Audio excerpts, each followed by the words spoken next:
काहीच म्हणणं नाही आहे. चर्चा झाली, चांगली चर्चा झाली.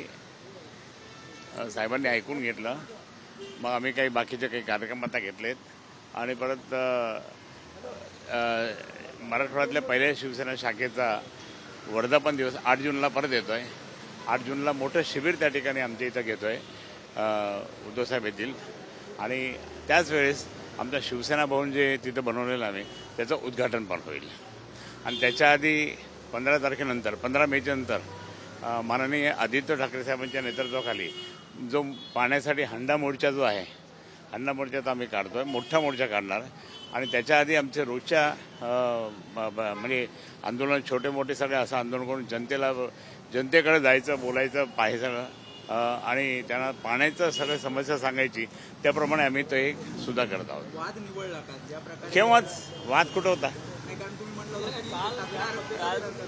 नाही, सगळं ओके झालं आता. चला,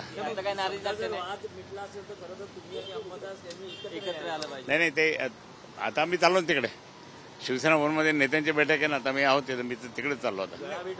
हा नाही, गळाभेट तर केव्हा तो लहान आहे माझ्यापेक्षा. आम्ही गळाभेट तर घेत असं कधी. कारण सेनेचा मेळावा होता संभाजीनगरमध्ये, तुम्हाला निमंत्रण नव्हतं असं तुम्ही म्हटलात. त्याच्यानंतर नाही, ते झालं तर ते सगळं व्यवस्थित झालं.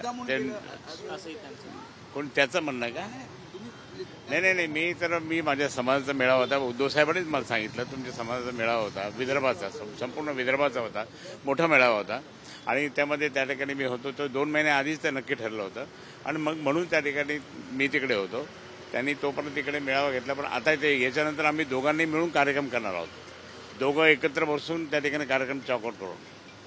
एकटा तो आणि एकटा मी, आम्ही दोघंही तसं नाही. आम्ही दोघांनी मिळून त्यांनी कार्यक्रम चॉकआउट करू आणि साहेबांची परवानगी घेऊ. तसं तुम्हाला समजून सांगितलं गेलं किंवा सूचना केल्या गेल्या तसं? हां, ते रात्रीच.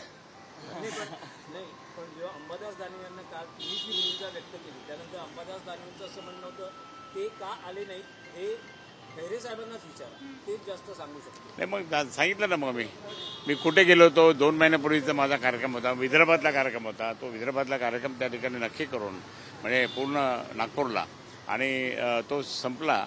आणि नंतर रात्री उशिरा 4 वाजता आलो मी, पहाटे 4 वाजता. आणि म्हणून मी त्यावेळेस नव्हतो. पण जर आपण चर्चा करून केलं असतं तर आपण 1-2 दिवस तो कार्यक्रम पुढे ढकलला असता. कारण मला पण शिवसैनिकांशी बोलायचं असतं ना, चर्चा करायची असते. आता ते मान्य झालं. आता काल तुमचं असं म्हणणं होतं की तुम्हाला बोलवलं गेलं नाही. नाही, बोलवलं नाही. कारण ते मी सांगितलं ना, बोलवलं गेलं नाही. परंतु आता याच्यानंतर असं होणार नाही. आम्ही दोघं मिळून तो कार्यक्रम चॉकआउट करू आणि साहेबांची परवानगी घेऊन असं आम्ही करतोय. हे झालं नक्की. आता तुमची नाराजगी होती की फोन पण केला नाही आणि अंबादास काढ्या टाकतात पण आता झालं. त्यांनाही काल साहेबांनी रात्री त्यांना 2 वेळेस फोन करून आताही फोन करणार. सगळं व्यवस्थित आहे.